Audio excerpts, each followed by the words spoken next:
কলকাতা টিভিতে আপনাদের সকলকে স্বাগত। আপনাদের সঙ্গে রয়েছি আমি অঙ্কুর। বিধানসভা নির্বাচনের প্রচার পর্বে ভারতীয় জনতা পার্টির প্রচারের একটা অন্যতম গুরুত্বপূর্ণ জায়গা ছিল অন্নপূর্ণা যোজনা, যেটা লক্ষ্মীর ভান্ডারের থেকে প্রায় দ্বিগুণ টাকা প্রতি মাসে রাজ্যের মহিলারা পাবেন বলেই প্রতিশ্রুতি ছিল রাজ্য বিজেপির।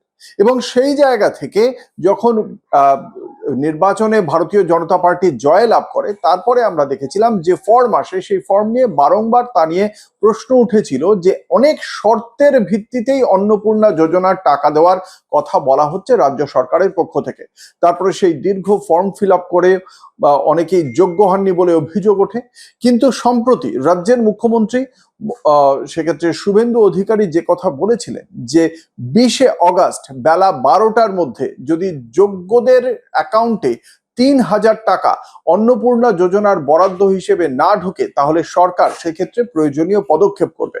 কিন্তু দেখতে পাওয়া গেল বৃহস্পতিবার সকাল থেকেই যোগ্য হওয়া সত্ত্বেও কেন টাকা ঢোকেনি, কি কারণে টাকা ঢোকেনি, তার জন্য রাজ্যের নারী ও শিশু কল্যাণ প্রতিমন্ত্রী মালতী রাভা রায় তার বাড়িতে ঘেরাও থেকে শুরু করে বিভিন্ন জেলায় কোথাও রাজ্য সড়ক অবরোধ, কোথাও পুরসভায় অবরোধ, কোথাও মহকুমা শাসকের অফিসের সামনে বিক্ষোভ, একের পর এক জায়গায় বিক্ষোভে ফেটে পড়লেন রাজ্যের বিভিন্ন জেলার মহিলারা যাদের অ্যাকাউন্টে অন্নপূর্ণা যোজনার টাকা ঢোকেনি। এবং সেই ঘটনাকে কেন্দ্র করেই জেলায় জেলায় দেখতে পাওয়া গেল বিক্ষোভ।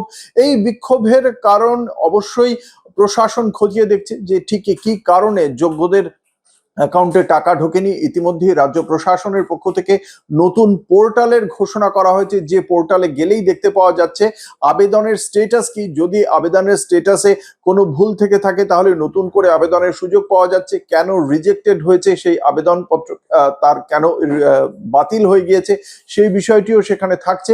কিন্তু নতুন কোনো অযোগ্য ব্যক্তি যদি এই টাকা পেয়ে যায় বলে মনে করেন কেউ, তাহলে সেই অযোগ্য ব্যক্তির টাকা পেয়ে যাওয়ার বিষয়টিও সেখানে অভিযোগ জানানো যাচ্ছে। কিন্তু যোগ্যদের অ্যাকাউন্টে কেন টাকা ঢুকছে না, বা যারা নিজেদের যোগ্য বলে মনে করছেন তাদের আবেদনকে কেন বাতিল করে দেওয়া হচ্ছে, খারিজ করে দেওয়া হচ্ছে, সেই প্রশ্ন উঠছে।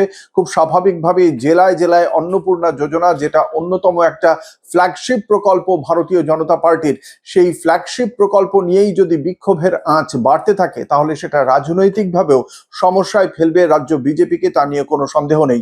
সদ্য 100 দিন পার করেছে ভারতীয় জনতা পার্টি, তারপরেই রাজ্যের মহিলা ভোট, যে ভোট এইবারের বিধানসভা নির্বাচনেও বিজেপির কাছে একটা অন্যতম লক্ষ্য ছিল, সেই ভোটে যদি বড় রকমের সমস্যা তৈরি হয় তাহলে সেটা বিজেপির কপালের ভাঁজ আরো চওড়া করবে, কোনো সন্দেহ নেই।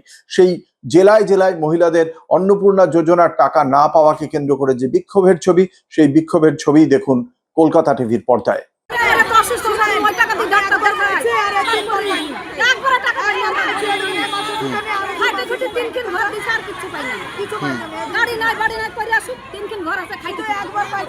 কি বলতে চাইছে এখন, কি বলছে?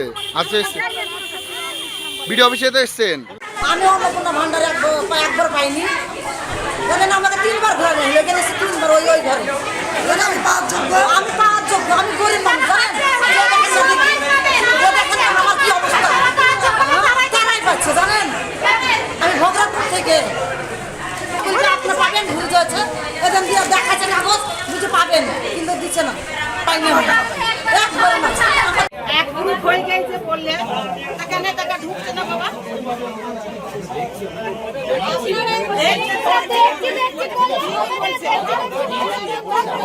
আমার মেয়েটা মরে যাচ্ছে, বারবার আমাদের কাছে আসছি।